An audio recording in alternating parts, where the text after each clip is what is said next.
Bonjour, Jacques, expert anti-nuisible de la société SPSS Europe.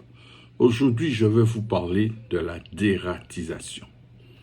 Les rats et les souris sont des animaux qu'il nous faut bien contrôler car ils représentent un danger pour notre santé et nos biens. Retenez que les rats et les souris consomment, rongent et souillent ce qu'ils ne mangent pas. Ils s'attaquent aux matériaux isolants, câbles, gaines et fils électriques. Ils sont à l'origine de nombreuses maladies par la morsure, par l'urine et par les puces qu'ils véhiculent. Ils ont une durée de vie de 9 à 12 mois. Une souris a 8 portées par an de 6, tandis qu'une rate a 6 portées par an de 6 à 10 par portée. La campagne de dératisation dure en moyenne 4 semaines. Comment se passe une dératisation? Pour des raisons d'efficacité, les professionnels utilisent des appâts rotondicides qui agissent par ingestion. À action aiguë, le rongeur meurt dans les heures qui suivent. À action retardée, le rongeur meurt dans les jours qui suivent, mais il est inactif. Il meurt en principe 4 à 9 jours après.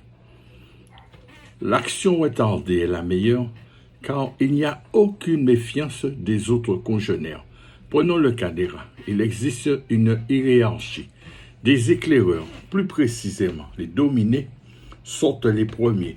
Et s'ils reviennent, toute la colonie y va. Un appât rotonticide, c'est une substance qui a la propriété de tuer les rongeurs. C'est ce que nous appelons vulgairement de la mort au rat ou du raticide. C'est le dératiseur, après examen des lieux, c'est le dératiseur, après examen des lieux ou de l'urgence, détermine la méthode la plus appropriée. Tous ces appâts rotondicides appartiennent à la famille des anticoagulants, c'est-à-dire ne permet pas la coagulation du sang. Et ces rongeurs-là, notamment les rats, ils sont hémophiles. Ces nuisibles meurent sans souffrance.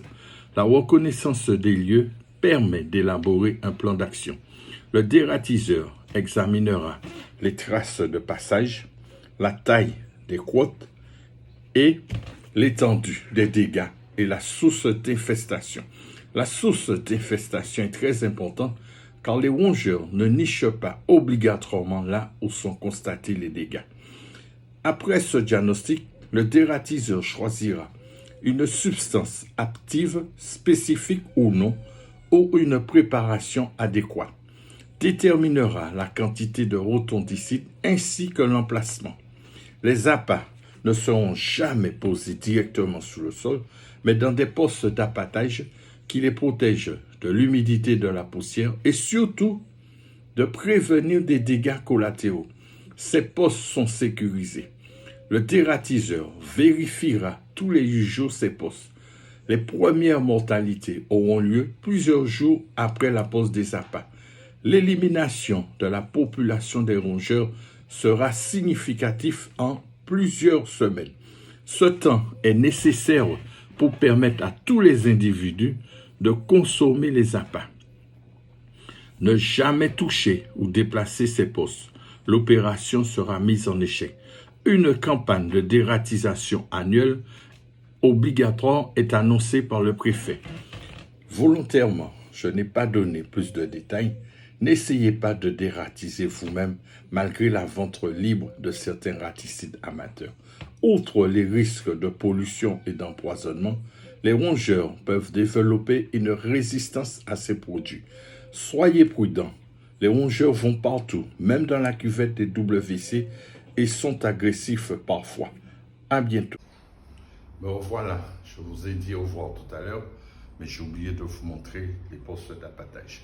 Donc là actuellement, je me trouve chez une grand-mère de 96 ans qui avait un problème de rongeurs, c'est-à-dire qu'il y avait des souris à l'intérieur et des rats à l'extérieur selon le diagnostic que j'avais effectué.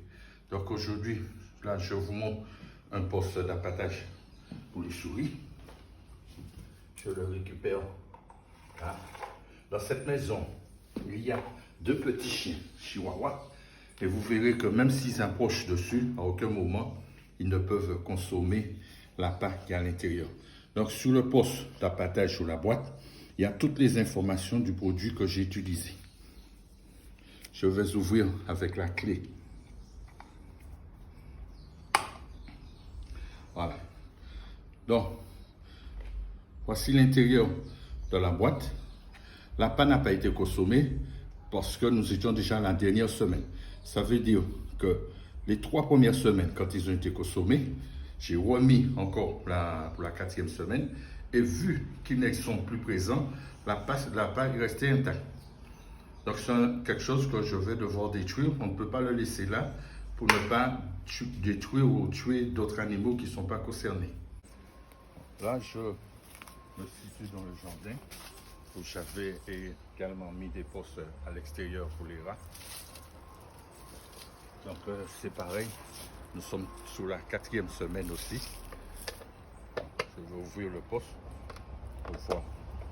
Donc vous remarquerez qu'il y a toujours les informations du produit dessus.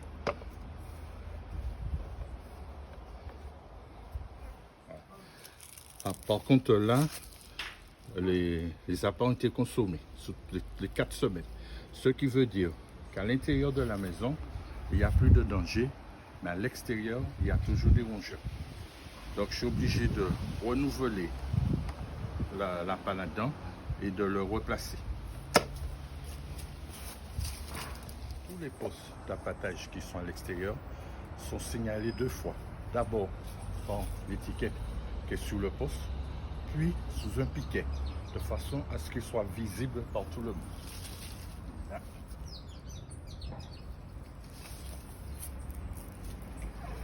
Et j'ai à la main ce qu'on appelle dans notre argot le rat killer. Donc le rat killer, c'est quoi? C'est tout simplement une sorte de piège électrique. Lorsque le rat ou la souris pénètre à l'intérieur pour chercher la nourriture que l'on a mis, elle se fait électriser. Donc elle meurt tout de suite sans souffrance. Voilà. Dans la prochaine vidéo, je vais vous montrer comment se débarrasser des cafards, des blattes, et plus précisément celles que l'on appelle dans notre langage populaire ravets de France.